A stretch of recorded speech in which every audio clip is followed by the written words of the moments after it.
Salam dan bahagia Bapak Ibu guru hebat di seluruh Nusantara.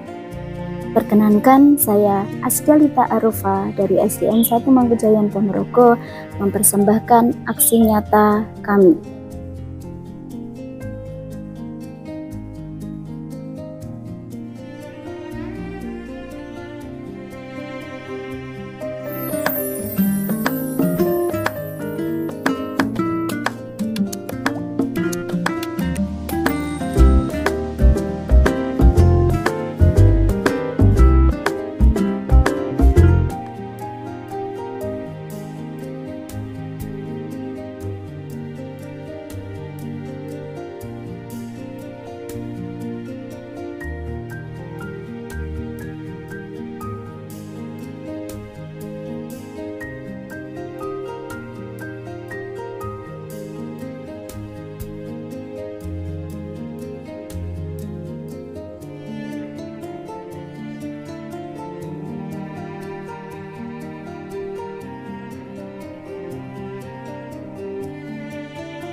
Part 1. Implementasi konsep-konsep inti dalam budaya positif di lingkungan kelas.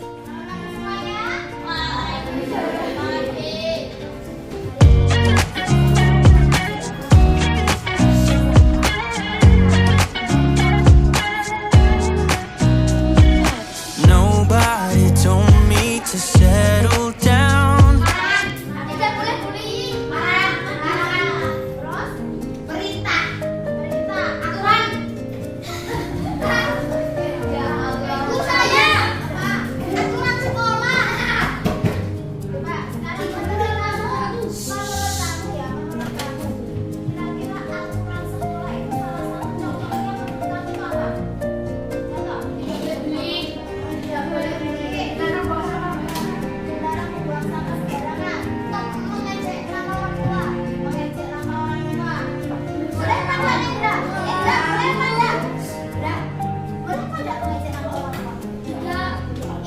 Biasanya Bu. Taman Bu biasanya Bu sampai Bu biasanya sekarang dari masing-masing tahu ini cek. Taman di Preman menurut kalian yang aturan sekolah itu yang mana juga nanti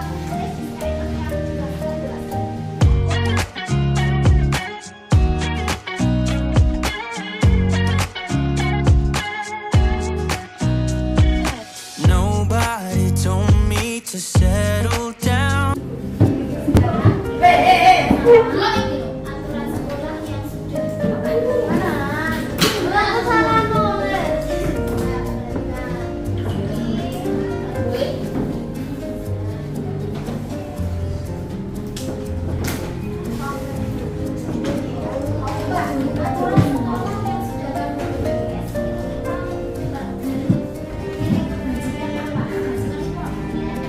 Apa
Pak berikutnya, jika kita membuang sampah di tempatnya, tidak buang sampah sembarangan, lingkungan nanti akan nampak terhindar dari banjir.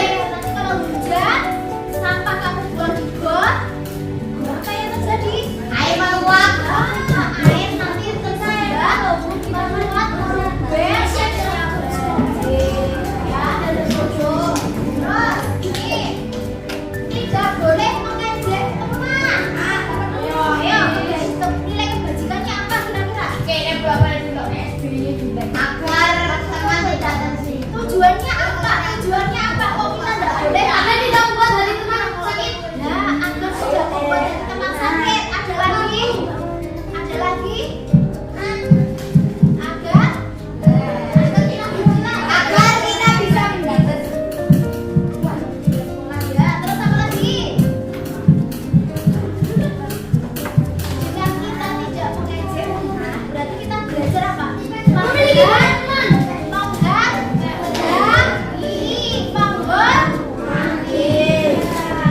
Perlu tidak kita menghargai, menghormati orang lain? Kenapa? Karena kita butuh juga dihargai. Kalau kita ingin dihargai, berarti kita harus menghargai orang lain. Oke, coba sekarang ya, kalau kita sudah tahu aturan di sekolahan, terus kemudian nilai kebajikannya apa, coba kita buat sebuah keyakinan kelas. Keyakinan kelas.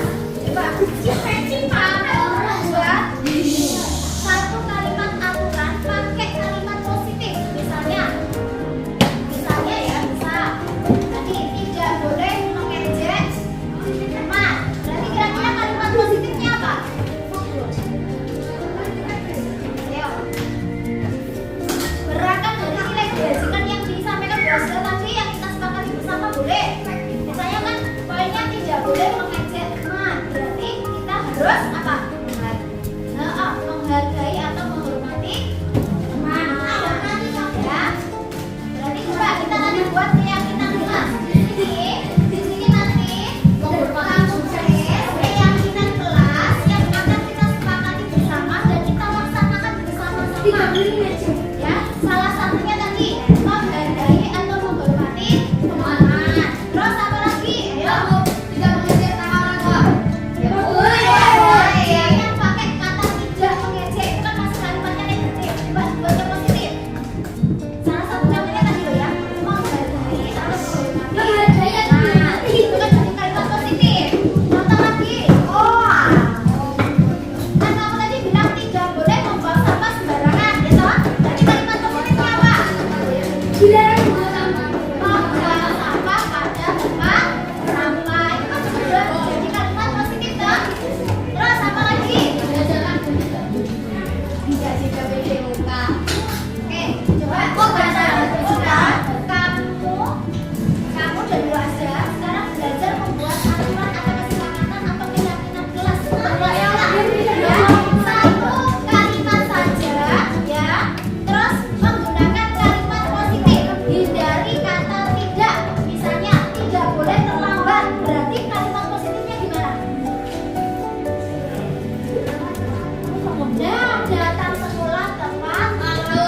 Gitu loh ya. Coba diolah dari kalimat negatif jadi kalimat positif. Sehingga bisa kita lakukan bersama-sama. Boleh ya? Coba contoh lagi. Yang cowok-cowok punya main bola, masih sering main bola di kelas toh? Enggak. Boleh main bola. Itu di lapangan. Kalimat positifnya bermain bola di lapangan. Oke, sudah paham ya? Sekarang saya beri memori satu.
kedua dilaksanakan dalam modal luring diseminasi kepada rekan-rekan sejawat di SDN 1 Mangkujayan Ponorogo.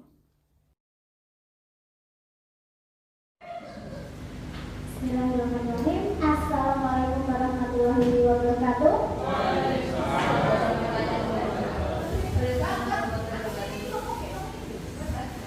Selamat siang semua Bapak Ibu guru hebat SDN 1 Mangkujayan Ponorogo. Selamat siang. Selamat siang Bu Titi selaku Wakil Kepala Sekolah SDN 1 Mangkujayan Ponorogo. Selamat siang semuanya Bapak Ibu guru yang tidak bisa saya sebut satu persatu. Semoga hari ini semuanya dalam keadaan sehat, dalam keadaan bahagia semuanya. Terima kasih Bapak Ibu semuanya untuk hari ini sudah meluangkan waktunya duduk bersama. Semoga semuanya meskipun dalam keadaan ngantuk tapi tetap semangat untuk menimba ilmu bersama-sama nih Bapak Ibu. Amin. Selawat serta salam tidak lupa kita haturkan kepada junjungan kita Nabi Muhammad Sallallahu Alaihi Wasallam yang kelak nanti kita nantikan syafaat beliau di yaumul kiamah. Semoga kita semuanya dalam keadaan orang-orang yang beruntung. Amin ya rabbal alamin. Moga Bapak Ibu di siang ini kita niatkan ibadah, kita menimba ilmu bersama-sama, kita sharing pengalaman dari Bapak Ibu masing-masing di kelas masing-masing. Siapa tahu nanti dari pengalaman satu dengan yang lainnya nanti kita sharing bersama-sama, kita berbagi, kita saling memberi, kita saling refleksi diri. Untuk pertemuan siang ini, tema yang kita bahas ini nanti terkait budaya positif. Kenapa kok dikaitkan dengan budaya positif? Karena kita termasuk salah satu sekolah yang ramah anak yang dipilih oleh pemerintah Dinas Pendidikan Ponorogo. Kita merupakan sekolah ramah anak. Ketika kita sudah diberi amanah sebagai sekolah ramah anak, ini nanti kelanjutannya kita ketika memberikan pelayanan kepada anak didik kita semuanya, kita harus berpihak kepada mereka. Ya. Yang dulu ketika kita sekolah kita mengenal yang namanya hukuman, punishment. Ya. Coba mulai dari sekarang, mulai dari diri kita, kata-kata itu sebisa mungkin untuk kita hindari. Kenapa kok seperti ini? Paradigma lama yang mungkin kita terima ketika kita masih sekolah dulu, coba kita geser ke paradigma yang baru. Karena di sini kita kurikulumnya sudah kurikulum merdeka, ya, merdeka belajar. Merdeka dalam artian di sini nanti kita tidak membebaskan sebebas-bebasnya untuk anak didik kita, tapi kebebasan mereka untuk memilih sesuai dengan minat dan bakat mereka. Oke, untuk pemanasan, monggo Bapak Ibu berdiri dulu semuanya. Biar tidak ngantuk. Pemanasan mau berdiri namanya. Monggo.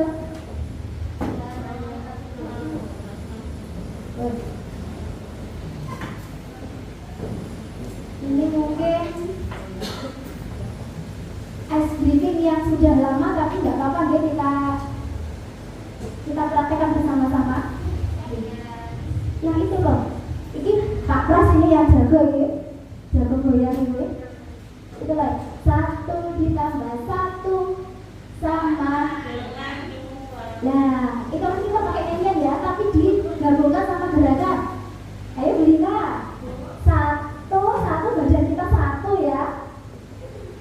1 ditambah 1 sama dengan 2. 2 ini gimana Pak Pras? Pak Pras ini Pak Pras. Ayo 2-nya ya. 2. Aku gak bisa Pak. Coba jenengan prakteknya Pak.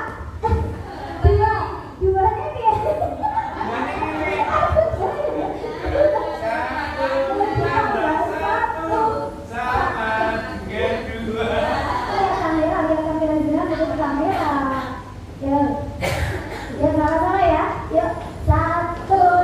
ditambah 1 sama dengan 2.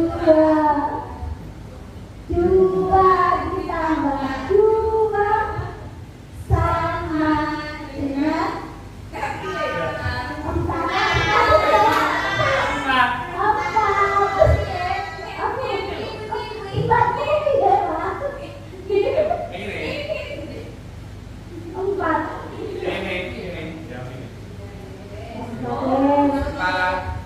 4 ditambah 4 sama dengan 8 ditambah 8 sama dengan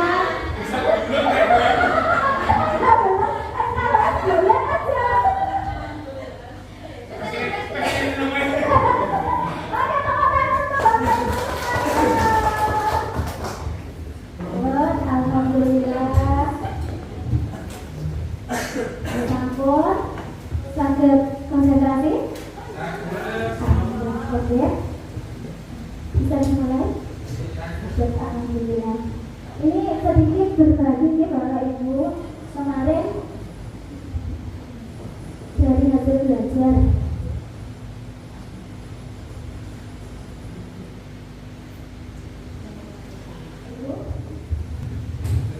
atau lebih lagi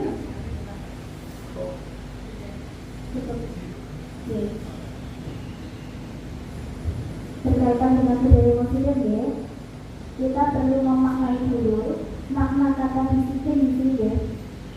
Ketika mendengar kata disiplin, mungkin yang di dalam benaknya Bapak Ibu menopong sebelum membaca ini.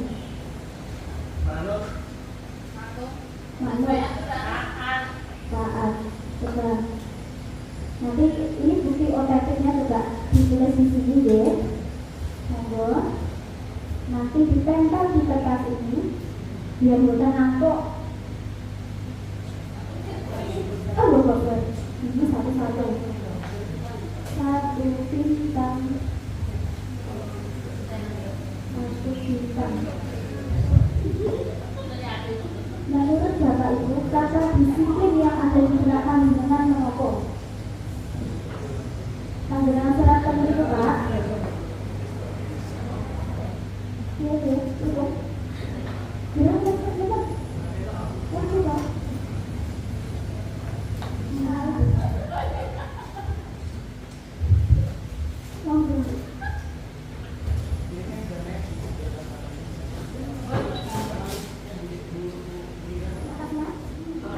Di atasnya di mana?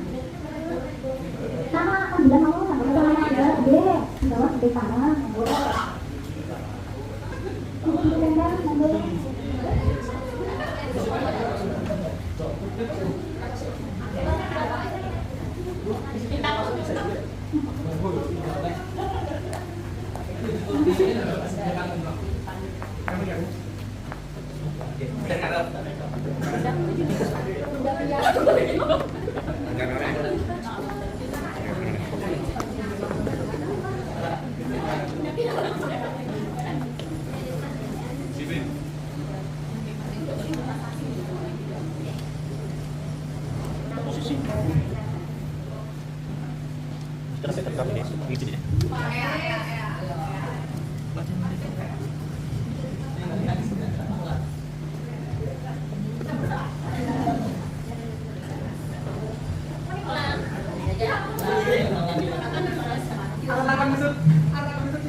Silakan Bapak Ibu untuk jawabannya. Bagi saya jangan. Jadi disiplin adalah menjalani hidup sesuai aturan baik yang tertulis ataupun yang tidak. Terus Bu Esti, disiplin patuh tepat waktu. Bu Sulis, makna disiplin ajeb. Bu Feti, disiplin mematuhi aturan. Patuh taat, anonim, tidak ada. Terus Bu Vida, taat aturan. Bu Adin, disiplin taat aturan. Bu Atin, tepat. Tertib, patuh, anonim juga. Pak Aham, taat peraturan, tepat waktu, tepat sasaran, tepat posisi. Disiplin itu sesuatu yang wow. Pak Effendi, sikap mental yang dengan sadar dan insaf untuk mematuhi perintah dan aturan yang ada. Bu Arin, disiplin adalah tepat waktu dan bertanggung jawab. Bu Luki, disiplin, tepat waktu, tepat tujuan. Bu Lina, disiplin adalah menjalani semua sesuai aturan yang berlaku. Tepuk tangan untuk Bu Luki semuanya.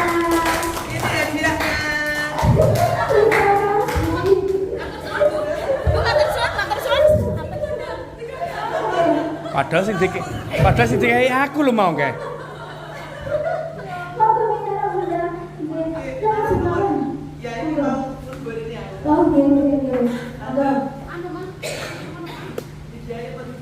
Untuk makna disiplin, kalau secara teori ketika mendengar kata disiplin, apa yang terbayang di benak kita, yaitu kebanyakan orang akan menghubungkan kata disiplin dengan tata tertib, teratur, kepatuhan pada peraturan, terus kemudian dihubungkan dengan biasanya selalu dikaitkan dengan hukuman.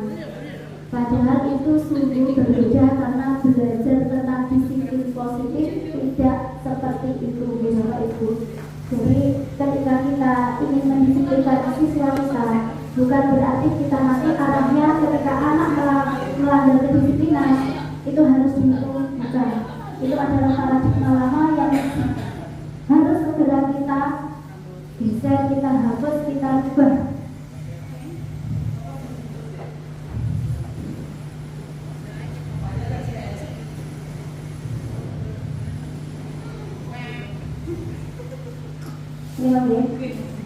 Hukuman itu salah satu alternatif yang paling akhir dan perlu tidak digunakan sama sekali. Makna kata disiplin dimaknai menjadi sesuatu yang dilakukan seseorang pada orang lain untuk mendapatkan kepatuhan. Kalau kita nanti kaitkan dengan hukuman, berarti pasti akan ada rasa ketidaknyamanan. Kalau siswa sudah merasa tidak nyaman, pasti dia juga akan memberikan respon yang tidak menentu. Nah, tidak positif. Padahal sesuatu itu akan berdampak baik jika respon positif yang muncul. Oke. Bapak pendidikan kita, Ki Hajar Dewantara menyatakan bahwa di mana ada kemerdekaan, disitulah harus ada disiplin yang kuat.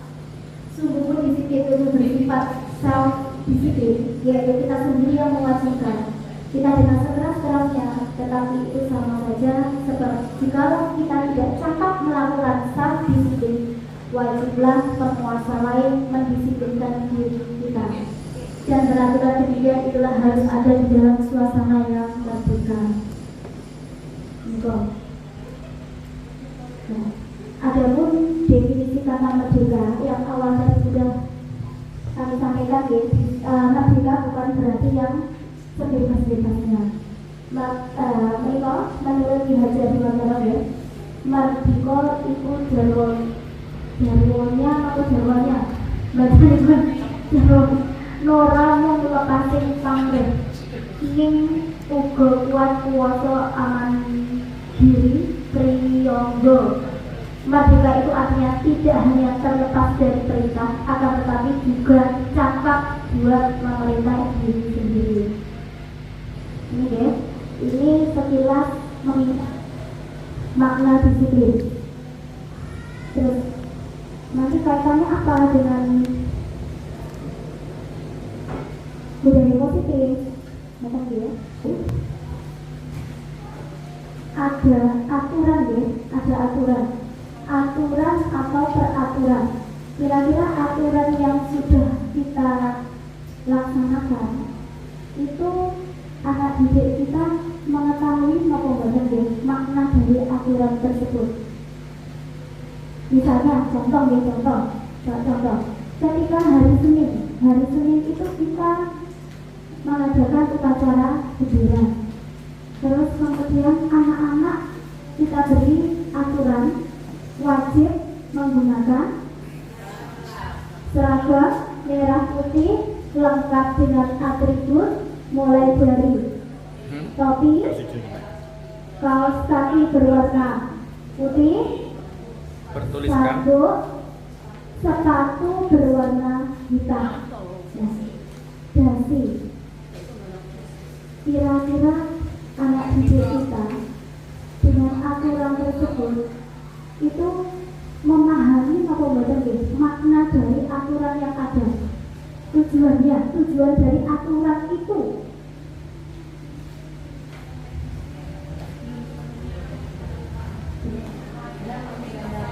Ya, hanya menjelaskan. Ya. Akhirnya mengapa dampaknya? Ketika upacara banyak anak-anak yang berbaris di bagian kelompok anak-anak yang melanggar aturan ya, dan semakin hari ternyata bukannya semakin berkurang, terkadang malah semakin bertambah. Kira-kira mengapa penyebabnya ini mulai dari hal kecil dulu. Mungkin ada yang bisa berpendapat.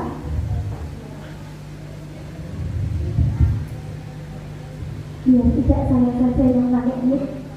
Ada.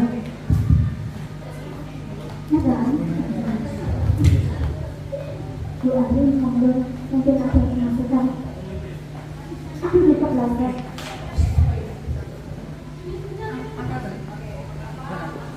Ya, apa kira-kira yang menyebabkan anak-anak didik kita tiap hari Senin malam itu kok masih banyak yang melanggar aturan? Karena tidak ada hal lagi ya, anak belum paham mengapa dia harus pakai lengkap. Nah, betul. Iya. Mulai lihat tahun lalu.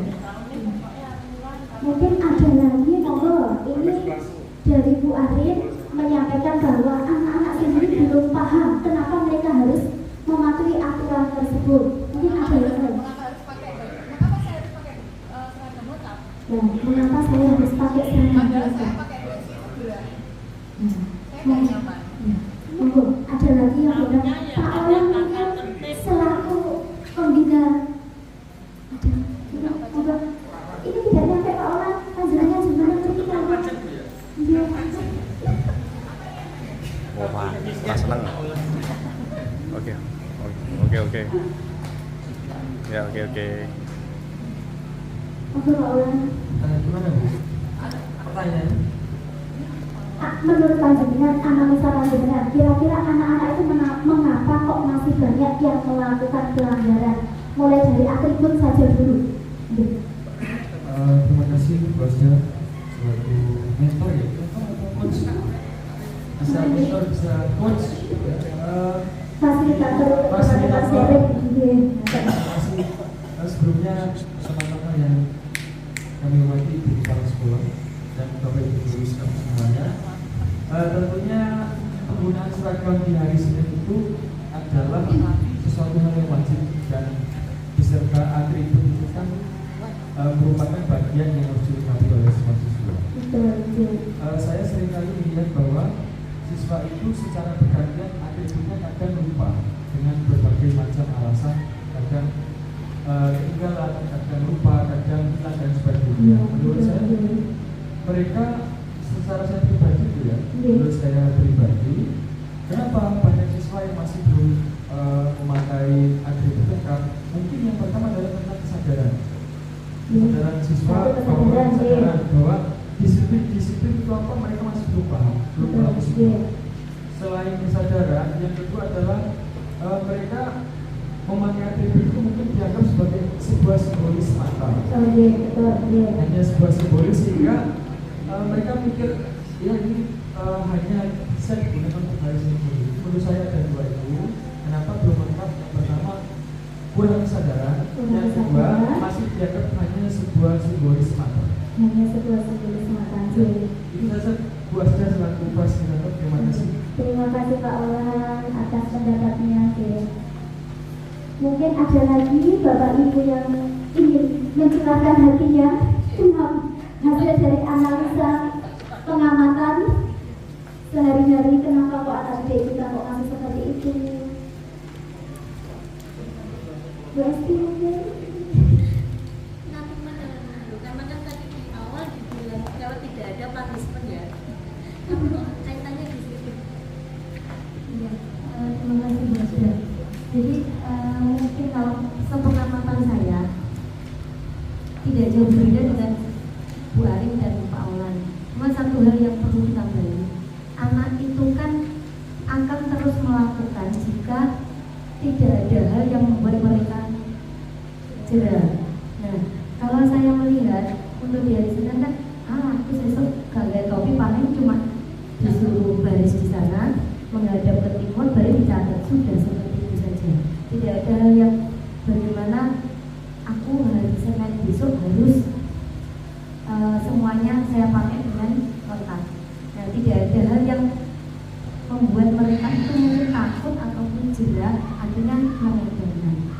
Mungkin kalau saya mengambilnya seperti itu.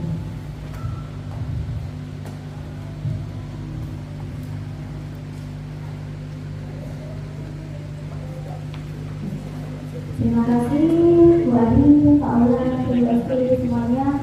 Kalau saya tarik menakhiran ya, dari pendapat beliau bertiga, itu yang mendasari kenapa anak didik kita itu banyak melakukan pelanggaran, dimulai dari mereka itu belum memahami makna dari aturan. Sekarang ini menggali pemahaman kita bersama. Mungkin terkadang kita juga sendiri sebagai pendidik itu kadang-kala juga belum satu bahasa. Mulai dari misalnya aturan memakai sepatu hitam, saya ambil contoh satu itu saja, tidak kayak bagaimana dulu. Aturan sepatu hitam, kenapa kok wajib menggunakan sepatu hitam?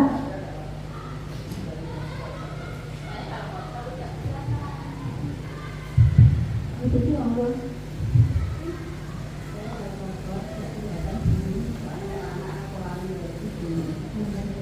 Mungkin ada lagi Pak Fendi, monggo Pak.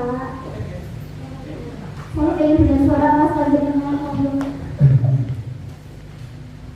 Terima kasih kepada Ibu Sermanusia dan Ibu Sampai. Terima kasih atas waktunya. Berkaitan dengan dididik itu menurut saya merupakan suatu kebiasaan dari kesadaran untuk menunjukkan kesadaran dan tanggung jawab pada semua siswa lebih luasnya dan terhadap semua manusia dalam menjalankan hidupnya. Artinya bahwa disiplin merupakan kata yang pokok dan dimana terkandung banyak sekali makna yang harus kita pahami di kegiatan sendiri. Sebenarnya penanganan saya sangat merupakan sebuah kebiasaan yang positif bagi sebenarnya hidup di masa depan. Itu saja, terima kasih. Terima kasih Pak Fendi. Mungkin ada lagi monggo Bapak Ibu yang belum bersuara, yang belum bersuara, yang belum berpendapat, monggo. Bu Adin, Bu Betty, Bu Adin, Bu Clara, monggo. Mungkin monggo. Kenapa kok harus pakai sepatu hitam? Kenapa kok nggak boleh pakai sepatu merah, biru, putih? Padahal warna-warni kita kan cerah, membahagiakan. Dari awal menurut saya berkaitannya dengan apa ya? Istilahnya kita memikir itu ada patokan dasar. Tapi saya belum tahu itu kalimatnya apa. Tapi saya patokan dasar sama dengan kita bilang seperti pengibar bendera. Karena saat orang menghadapi masalah, pasti yang dituliskan yang dari atas sampai bawah itu mengatakan seperti kita memakai seragam dengan untuk lengkap dan lain-lain. Dulu biasa kita ada itu kan jika disiplin anak itu akan diberi suatu aturan seperti itu. Kenapa mereka jadi tidak boleh unik kayak gitu, karena sudah ada aturannya masing-masing seperti itu.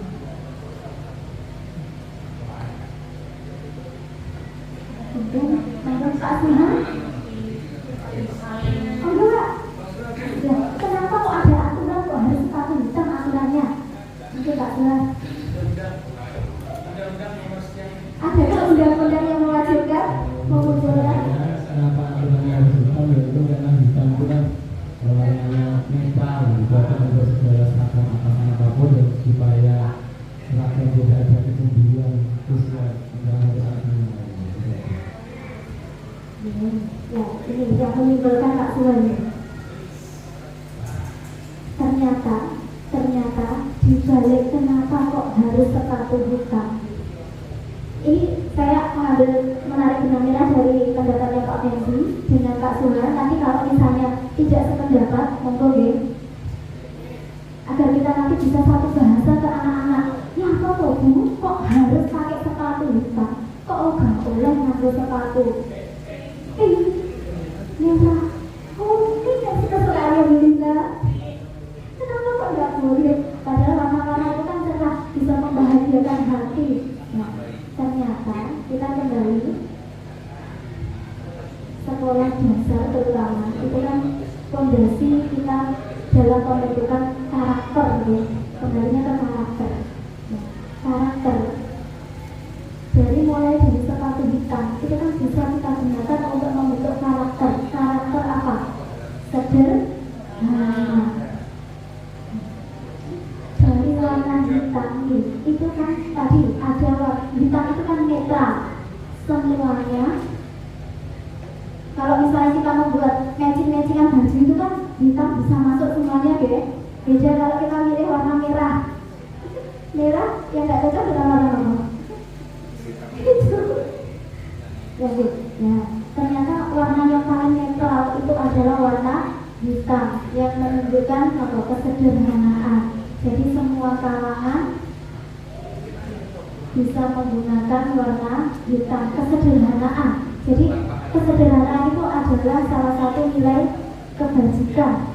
Pernah dengar ya Bapak Ibu, nilai kebajikan? Ya. Jadi ketika kita membuat sebuah aturan, kita harus kembali kemana? Ke nilai kebajikan apa yang ingin kita tanamkan ke anak didik kita. Mulai dari sederhana itu, saya itu juga baru sadar ini loh Bu. Saya ikut CDP.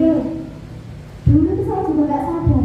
Aturan warna hitam itu kenapa Bu jadi? Padahal saya itu juga warnanya ini loh, magic, warna kuning, keren itu kan cantik gitu. Dan kok harus warna hitam? Terus ada yang lebih sakit lagi. Sepatunya sudah hitam, ada seret putih di bawah.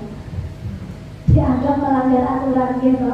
Ada yang seperti itu. Nah, mulai dari sini nanti kita mencoba ketika kita ingin membiasakan kembali budaya positif, karena kita harus mewujudkan sekolah yang ramah anak, kita harus mulai minta itu biasanya apa ya? Menganalisa kembali aturan-aturan sekolah kita, terutama di sini Bapak Ibu guru, terutama saya itu kan termasuk penduduk cara bahasa newbie, orang baru. Jadi aturan-aturan di sini yang sudah diterapkan sudah dari zaman dulu sampai zaman sekarang, sejak berdirinya SDN 1 Mangkujoyo sampai detik ini. Mungkin Bu Clara yang tahu persis sejarahnya, mungkin nanti bisa bercerita ke kami semuanya yang baru, aturan-aturan yang sudah berlaku di sini seperti apa, terus kemudian sejarahnya aturan itu kok muncul itu apa, mungkin bisa berbagi kepada kami semuanya yang kami itu harus pegang tongkat estafet dari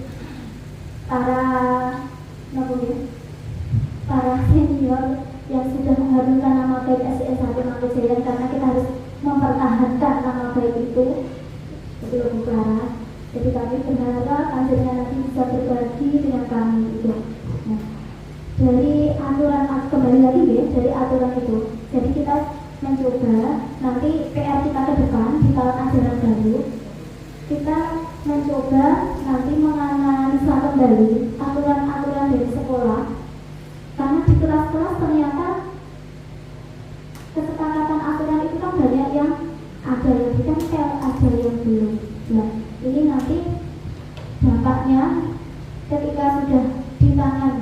Bapak Ibu guru mungkin yang baru mengenal ya, nanti pasti akan ada perbedaan persepsi, perbedaan pemahaman, tidak satu suara itu tadi, tidak satu pemahaman.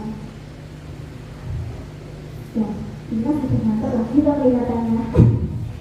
Saya minta tolong ya, panjenengan tulis satu aturan yang panjenengan ingat yang diberlakukan kita kepada anak didik. Nanti coba kita analisa nilai kebajikan apa yang tersirat di aturan tersebut. Contohnya yang saya berikan itu tadi, sepatu warna hitam. Monggo berikan serat kembali, nanti ditempel lagi. Iya. Monggo, aturan apapun, misalnya anak terlambat harus tepat waktu dan sebagainya, pokoknya semuanya, tidak hanya atribut, apapun, misalnya masuk ke kelas harus salam, itu kan juga sebuah pembiasaan yang bagus, itu kan kita jadikan aturan juga, kata loh. Monggo, yang sudah Bapak Ibu praktekkan aturan yang panjenengan ingat menopo, ini ganti kuku-kuku deh, ganti kuku-kuku, tadi sudah bintang.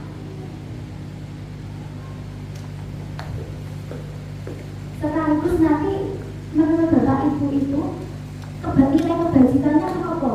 Yang tersirat, pesan yang tersirat dari aturan itu apa? Ngerti ya?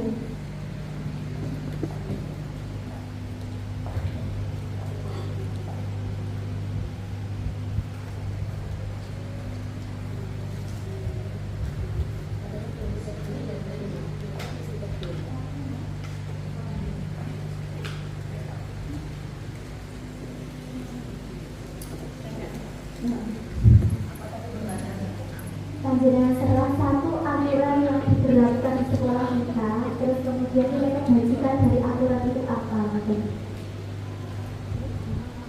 Ampun? Sudah ya? Kalau mau nambah kertas lagi masih ada, misal tulisannya itu aja.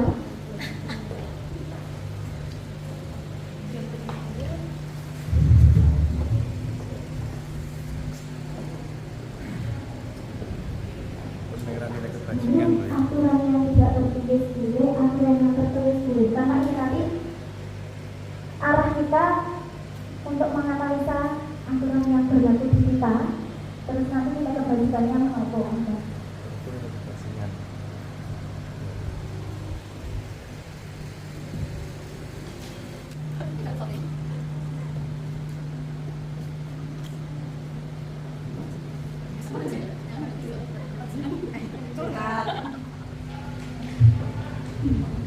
Alhamdulillah.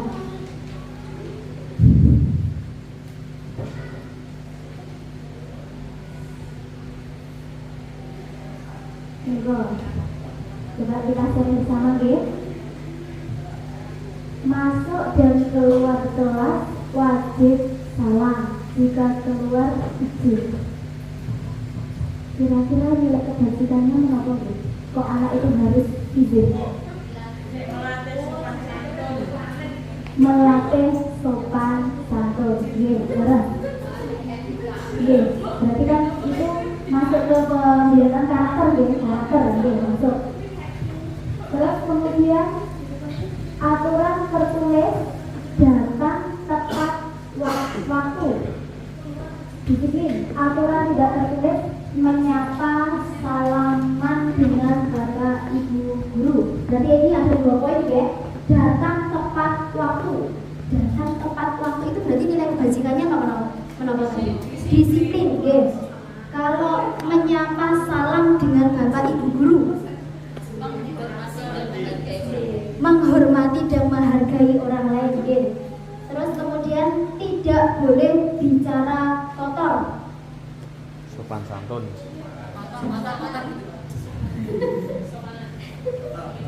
Sopan. Tidak berkata kotor, berarti nilai kebajikannya Kebersihan loh. kebersihan. Nah, kata-kata kotor. Kebersihan. Kesopanan, guys. Menghargai atau menghormati orang lain masuk ke komentar. Masuk, guys. Terus kemudian membersihkan kelas sebelum pulang. Tiket kelas ini, membersihkan kelas, tiket kelas. Berarti nilai kebajikannya apa? Kebersihan. Jadi kita melatih anak untuk menjaga kebersihan, tanggung jawab masuk juga ya, tanggung jawab untuk menjaga kebersihan. Terus kemudian tidak diperkenankan memelihara kuku panjang. Nah ini apa? Kebersihan. Kesehatan. Kebersihan. Kesehatan, keamanan juga. Cakar-cakaran. Cewek ya. Terus kemudian harus bersikap patuh dan sopan santun kepada bapak ibu guru atau siapapun itu yang mengajar di kelas. Jadi kita sampun ya, sudah tersurat malah ya sopan kebajikannya, dia harus menghargai tadi.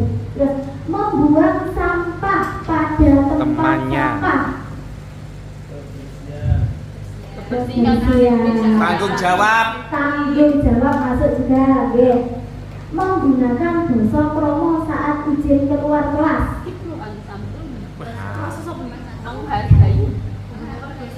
Kelasnya sopel gue ya.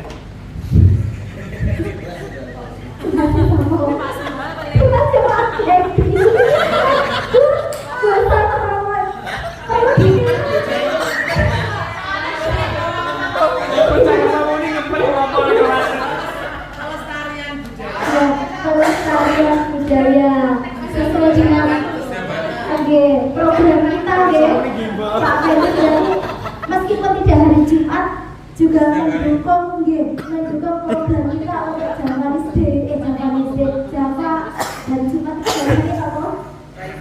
Friday. Bahasa Jawa di hari Jumat itu ya.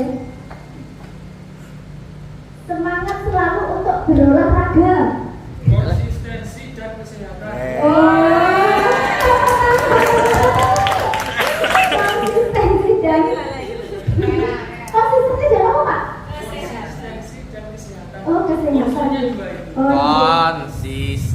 Konsistensi.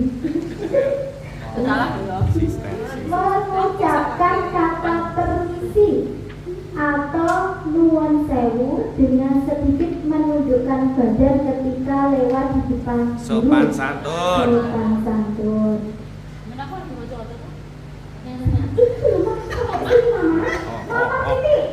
Mendengarkan ketika orang lain bicara. Menghormati, menghargai. Oke, kebajikan menghormati orang lain. Datang ke sekolah 15 menit sebelum masuk. Disiplin. Siswa diharapkan masuk halaman sekolah harus turun dari sepeda. Sopanan, sepatu harus hitam tadi kesederhanaan tadi masuk halaman sekolah bersalaman dengan guru. Nilai kebajikannya sopan santun, menghormati juga berbaris saat mau masuk kelas. Disiplin. Minta izin saat mau ke kamar mandi.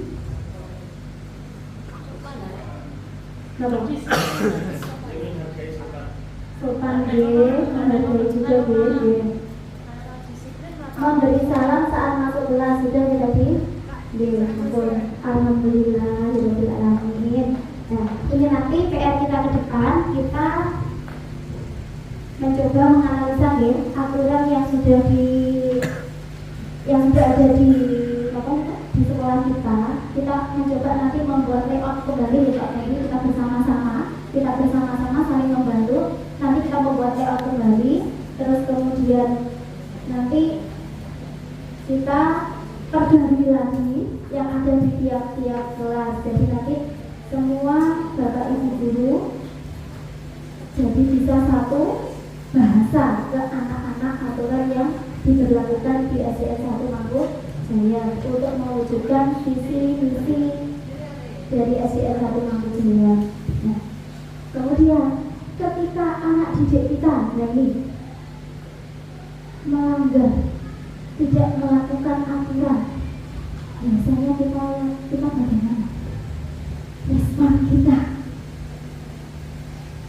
larinya itu apakah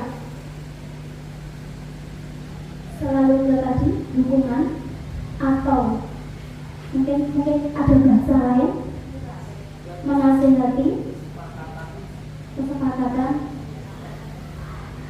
Terus ada yang mau berpendapat, mungkin ada yang selalu menghindari namanya hukuman, mungkin ada yang punya pengalaman seperti itu.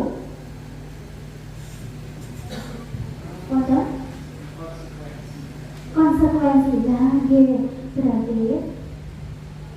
karena kita sudah tertulis dari sekolah anak-anak, diusahakan ketika anak itu melanggar sebuah aturan yang sudah kita sepakati bersama-sama dengan nilai-nilai kebajikan yang kita inginkan, yang kita tanam ke anak-anak, sebisa mungkin kita menghindari.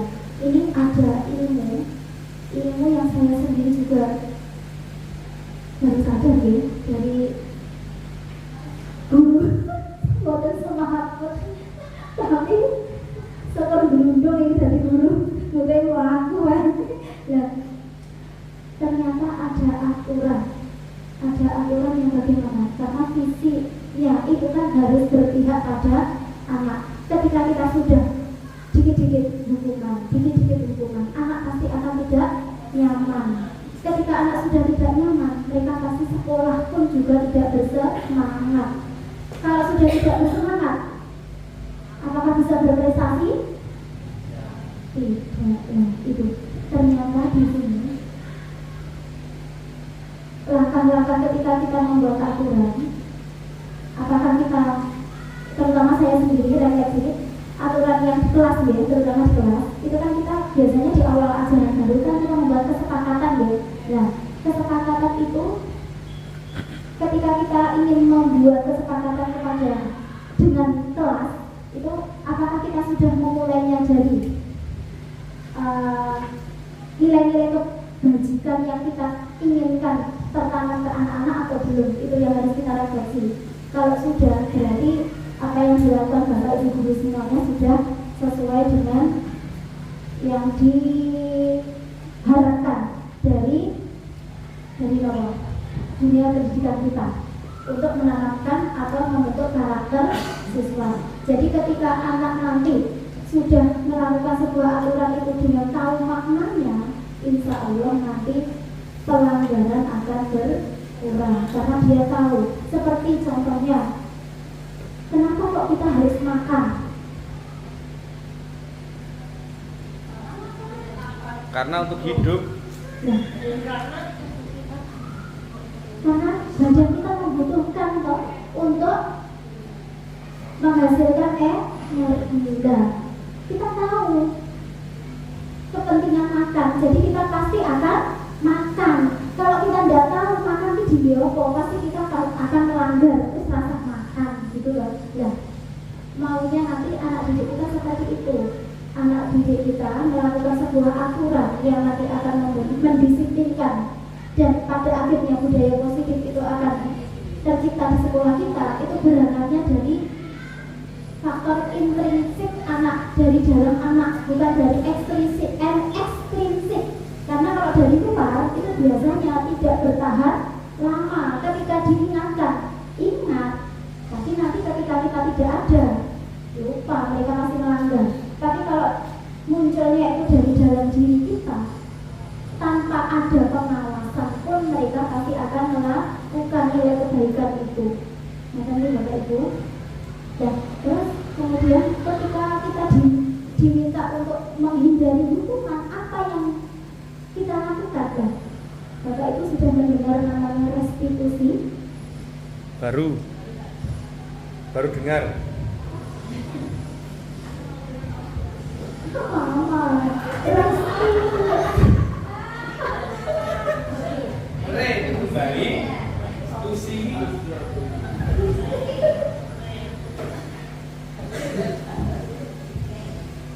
Saya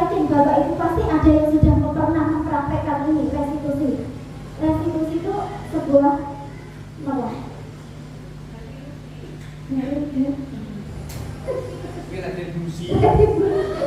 Sampai saya terbusi. Jadi sebuah ilmu yang apa? Ilmu yang kita gunakan untuk memperbaiki anak ketika melakukan kesalahan, karena kita sangat-sangat diharapkan untuk menghindari yang namanya hukuman. Nah, ini kemarin saya berbagi praktek baik ya. Mungkin dari apa yang saya ajarkan nanti coba dengan simpulkan restitusi itu apa. Ini kemarin saya dibantu oleh Pak Pras untuk membuat videonya.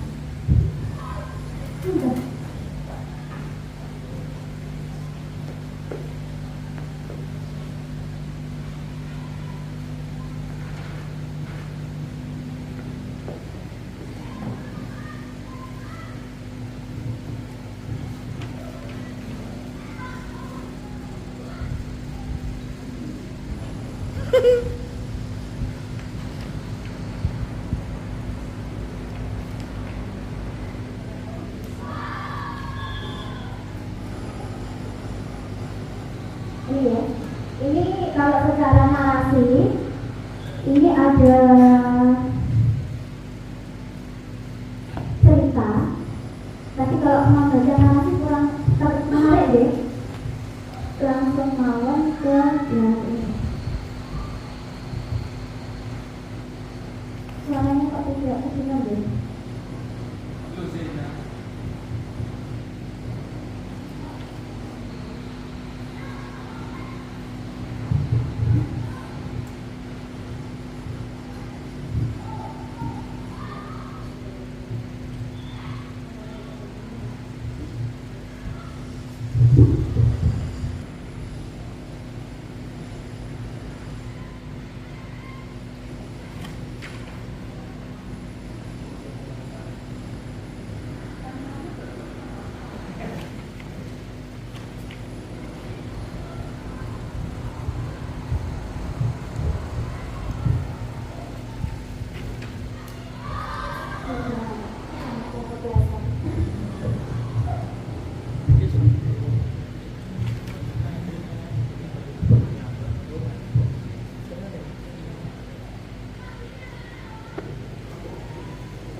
Nggak sempat Bu PKA-nya.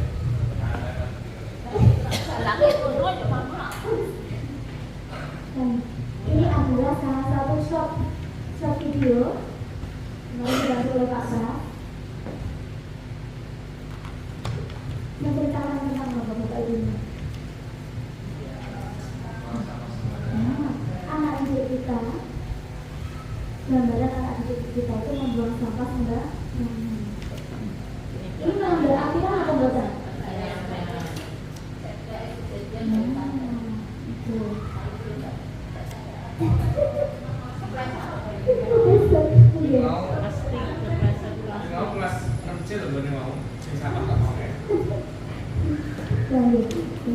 Biasanya itu anak-anak, terutama anak didik saya yang kelas 5C itu, kalau Mbok E ngomel, ini jangan akhirnya pasti tidak akan masuk telinga kanan, keluar telinga kiri.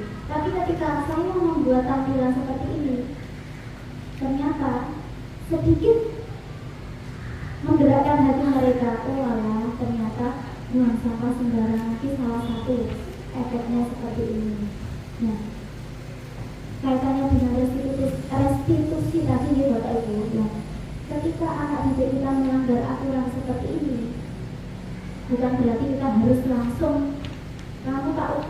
bersihkan, misalnya ya, bersihkan halaman, atau misalnya kamu piket 1 minggu. Kira-kira kalau saya beri hukuman seperti itu, anak didik kita akan jerah atau malah justru berdampak apa kira-kira? Ketika misalnya menurut saya seperti ini ya, melanggar aturan buang sampah sembarangan, saya tahu, saya langsung memberi hukuman. Karena kamu buang sampah sembarangan, berarti mulai besok kamu harus piket 1 minggu full. Kira-kira apa yang terjadi dengan anak didik saya? Pasti yang pertama kali Pak, dendam kesumat ya kepada saya. Mas lagi galak nih. Untuk anak-anak.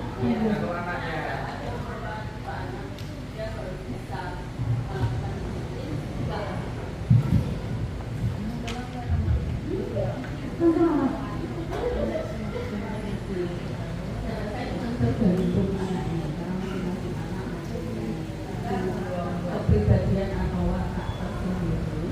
Jadi kalau kita menghadapi misalnya contoh tempat itu juga bisa kita bicara pelan, kalau nggak bisa. Jadi dia meskipun agak takut dia enjoy ketawa gitu. Jadi perlakuan itu disesuaikan dengan karakter atau kondisi siswa. Jadi kalau memang dia bisa disiplin dengan harus sedikit kita Ajak saya dia agak misalnya soal kita agak ada juga anak yang belajar dulu saja atau kita dicontoh kita sampah di kelas ada yang sudah tambah harus seperti itu. Jadi pemberian contoh itu atau penanganan karakter itu juga kita lihat perkembangannya dia dari mana dia di rumahnya itu. Sama-sama. Jadi berdiferensiasi ya termasuk pembelajaran penanaman disiplin dengan pola berdiferensiasi. Ini tadi yang dibahas berarti untuk anak-anak ini. Iya, untuk anak-anak ini. Yang untuk guru buatan ini. Dereng. Anak-anak dulu ya. Iya. Betul. Pendapat dari Mama Titik. Seperti kita melakukan pembelajaran ya. Kita sekarang juga harus sudah mulai bergerak ya dari paradigma lama pembelajaran satu metode untuk semua anak dengan paradigma baru yaitu diferensiasi. Jadi kita melihat karakter dari anak didik kita, karena diharapkan nanti hasilnya juga bisa lebih baik. Ketika kita mau kembali ke tadi ya, kembali ke bagaimana cara kita bijaknya kita bagaimana ketika ada anak yang melanggar aturan. Kalau secara ilmu psikologi kita diharapkan itu tadi menerapkan restitusi, tetapi restitusi ini nanti juga akan melihat kondisi seperti yang disampaikan Bu Titik tadi ya. Nah, ketika anak kita harapkan anak itu kita ajak sharing dulu. Jadi kita tidak langsung menjustis kamu salah gitu. Jadi anak itu mencoba kita namanya menstabilkan identitas anak, kita ajak duduk bersama. Jadi kita tidak di depan forum, tidak di depan kelas. Ketika kita mengingatkan anak itu tidak di depan kelas langsung, kamu salah gitu enggak. Tapi kita ajak bicara 4 mata. Nah, biasanya bahasanya 4 mata. Ya, kita ajak bicara 4 mata di luar, tidak di depan teman-temannya. Kita ajak bicara. Pasti anak itu ketika melakukan kesalahan pasti punya alasan, yaitu. Nah, tapi sebelum kita menanyakan itu, kita menstabilkan, menstabilkan emosi dulu. Karena apa? Ketika anak itu dalam kondisi emosi, pasti dia akan membela diri terus, tidak akan membawa kesadaran aku itu salah gitu. Tapi kita kalau di dalam ilmu restitusi tadi, kita diminta untuk praktek. Anak dibuat nyaman dulu, distabilkan emosinya, istilahnya menstabilkan identitas. Terus kemudian setelah itu coba kita gali apa alasannya kamu melakukan seperti itu. Seperti ini tadi saya juga mencoba menanyakan kenapa kok kamu membuang sampah sembarangan. Padahal di sekolahan kesepakatan kita sampah itu harus dibuang ke sangka-sangka. Nah, terus setelah mereka mengungkapkan alasan mereka melakukan apa, nah kita pilih. Apakah benar apa yang kamu lakukan seperti itu? Kamu membuang sampah ini. Terus kalau misalnya mereka menjawab, iya saya salah. Terus yang benar seperti apa? Nah kita bawa agar itu semuanya itu muncul dari diri mereka. Nah kalau sudah muncul dari diri mereka, pasti nanti akan apa? Motivasi intrinsik lagi ya dari dalam diri akan muncul. Oh, saya sudah melanggar aturan ini. Berarti saya sudah tidak melakukan kebajikan ini. Misalnya tidak menjaga kebersihan, berarti dia tidak membuang sampah sembarangan tadi. Terus kemudian nah ini deh pendekatan kontekstual dari hati ke hati ya Pak Hadi ya. Itu maunya. Terus kemudian kalau mereka menyadari, terus mereka kalau sudah menyadari apa yang akan mereka lakukan untuk memperbaiki kesalahan mereka, ya itu kita bawa. Jadi konsekuensi ya, arahnya ke konsekuensi. Kalau konsekuensi itu beda loh ya dengan hukuman. Kalau konsekuensi itu mereka akan melakukan sesuai dengan kesadaran mereka. Nah, tanggung jawab itu. Kalau hukuman biasanya fisik, arahnya ke situ. Ya, kita menghindari itu. Pokoknya fisik, kaitannya dengan fisik, apalagi verbal ya. Kadang kita tidak sadar juga. Nyemenin itu juga hukuman verbal sebenarnya. Itu. Ya, kalau sudah mereka menyadari, mereka melakukan konsekuensinya, nanti pastinya aturan-aturan akan lebih mereka lakukan dengan kesadaran. Kita juga bisa meminimalkan pelanggaran. Kalau anak-anak sudah kondusif, insya Allah sekolah kita juga akan kondisinya kondusif, tidak nyaman untuk semuanya. Tidak hanya untuk 1-2 orang yang merasa nyaman, tapi seluruh warga yang ada di SDN 1 Mangkujayan. Selain ini, kasusnya yang ada di kelas saya itu main bola di kelas Bapak Ibu. Ribut dengan Bapak Ibu yang lain. Padahal main bola itu harusnya di mana deh? Tentu di Pak Aulan main bola itu Pak Aulan. Harus di lapangan itu. Ya ampun, anak saya itu banyak yang di Pak Aulan punya bakat main bola gitu. Nah, dan mereka ternyata gejolak hatinya ini dimanapun berada, pengen main bola. Kira-kira kok kenapa ya main bola di kelas gak boleh ya? Itu pertanyaan kritis anak juga loh, Ibu. Itu akan mengganggu yang namanya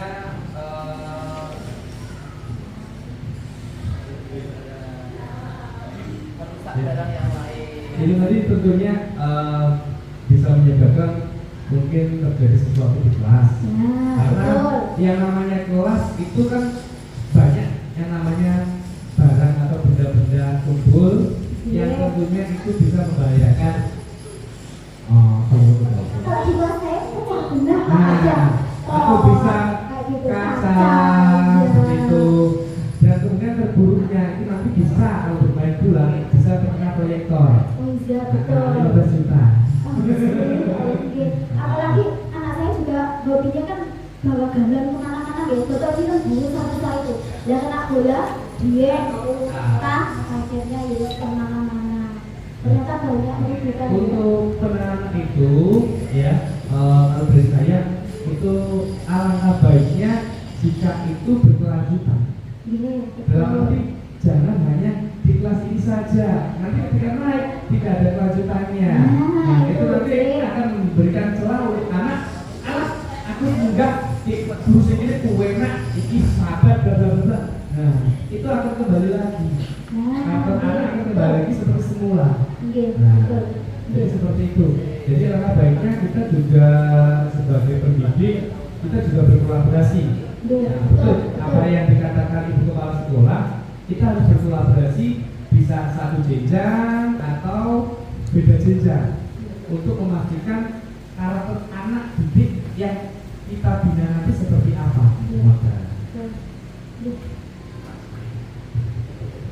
Terima kasih Pak Pras. Untuk kesimpulan ini nanti ke depannya setelah kita sharing bersama, nanti diharapkan ada agenda dari kita dan untuk kita mencoba mengagendakan kembali refleksi karena ini kita diingatkan oleh rapat pendidikan kita kemarin Mama Titik di rapat pendidikan kita ternyata kurang adanya refleksi pembelajaran. Kenapa kok hari ini Bapak Ibu guru semuanya itu kami minta untuk duduk bersama, sharing bersama karena ini kaitannya dengan rapat pendidikan. Rapat pendidikan kita itu yang memang salah satunya literasi sebenarnya. Yang unggul numerasi. Dan itu betul ternyata anak-anak kita itu kan kalau di akademik apalagi perhitungan bagus. Tetapi kayaknya nanti kalau sudah kembali ke karakter, ternyata karakternya harus banyak yang harus dibenahi. Terus kemudian kalau dari Bapak Ibu gurunya sendiri, ini poin refleksi kita nilainya masih kurang dari rapat pendidikan yang tahun 2020 lalu. Kalau yang ini kan masih belum ya, baru kita kerjakan itu tadi. Yang punya aksen, ya. Nah, nanti apa tujuannya refleksi dari itu tadi? Menyambung dari yang disampaikan Pak Pras. Misalnya dari kelas A ada penemuan seperti ini, penanganannya seperti ini. Siapa tahu nanti kelas B ada permasalahan yang sama. Siapa tahu apa yang dilakukan Pak Pras bisa jadi jurus jitu untuk kelas kita. Nah, ini loh pentingnya saling berbagi. Insya Allah Bapak Ibu guru SDN 1 Mangkujayan semuanya pasti punya ide-ide brilian yang bagus. Alangkah lebih istimewanya kalau kita bisa saling berbagi, saling nanti memperbaiki karena apa? Kita itu dalam satu tubuh. Ada yang berperan sebagai tangan, sebagai kaki, sebagai mata, hidung, rambut, tapi kita semuanya jalan bersama, satu visi, satu tujuan yang sama. Gitu loh. Jadi kita butuh memperkuat barisan, memperkuat kolaborasi karena nilai kebajikan di kelas 3 tidak berhenti di kelas 3, akan berlanjut di kelas 4, 5, dan 6. Goalnya nanti di kelas 6 harus mencetak generasi yang unggul, berkarakter sesuai dengan visi kita. Terima kasih Bapak Ibu sudah meluangkan waktu hari ini. Sebelum kita akhiri, kita berdoa sama-sama dulu ya. Semoga apa yang kita sharingkan hari ini itu bermanfaat untuk kita semuanya. Kemudian berdampak positif untuk anak didik kita. Yang insya Allah semoga dapat pahala dari Allah Subhanahu wa Ta'ala. Monggo berdoa, kami persilahkan.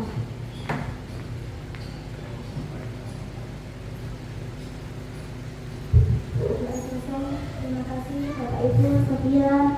Apabila ada kata-kata dari saya pribadi banyak salah, karena yang sempurna hanya Allah Subhanahu wa Ta'ala, kami mohon maaf.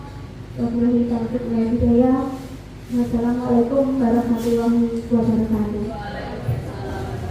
Tepuk tangan Bapak Ibu. Terima kasih. Dalam sesi berbagi ini, semoga aksi nyata kami menjadi inspirasi untuk Bapak Ibu guru hebat di seluruh Nusantara. Sekian, wassalamualaikum warahmatullahi wabarakatuh.